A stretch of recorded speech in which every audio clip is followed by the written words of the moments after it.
Friends, welcome to Ganapathi kitchen. இன்றைக்கி நம்ம கம்பு தோசை பார்க்க போகிறோம். அதுக்கு தேவையான பொருட்கள் பாருங்கள்.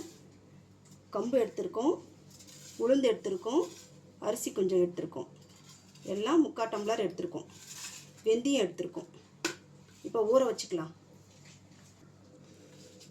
இப்போ 3/4 டம்ளர் உளுந்து போட்டுக்கலாம், 3/4 டம்ளர் அரிசி போட்டுக்கலாம்,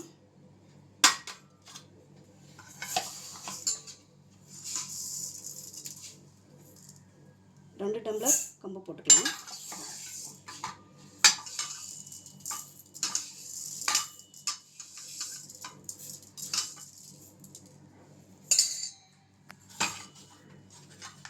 வெந்தயம் 1 ஸ்பூன் போட்டுக்கலாம். அவ்வளோதான், ஊற வச்சுக்கலாம். இதை ஊற வச்சாச்சு. நான் 3 மணி நேரம் ஊற வச்சுருக்கேன். இப்போ அரைச்சிக்கலாம் வாங்க. ஜாரில் போட்டுடலாம்.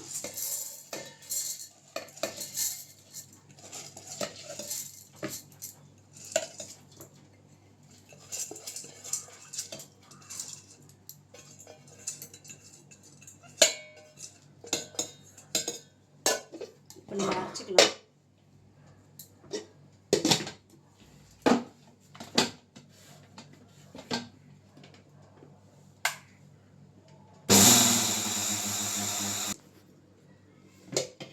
இப்போ பாருங்கள், நான் இந்த பதத்தில் அரைச்சி வச்சுக்கினேன். இந்த பாருங்கள், இந்த மாதிரி அரைச்சி ஊற்றிக்கோங்க.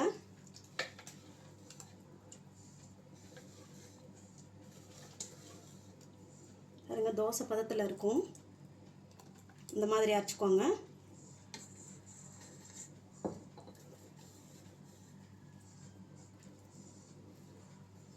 இப்போது நான் 2 மணி நேரம் இப்போ புளிக்க வைக்க போகிறேன். 2 மணி நேரம் கழித்து பாருங்கள். பாடு பற்ற வச்சுக்கலாம்.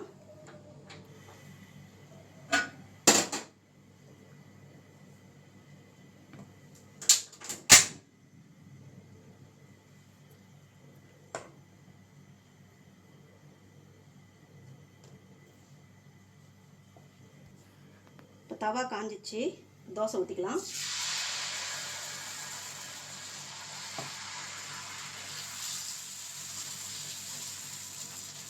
நீங்கள் எவ்வளோ நைஸாக ஊற்றினாலும் வரும் மாவு, கரெக்டாக இருக்கும். இதே அளவை அரைச்சிக்கோங்க.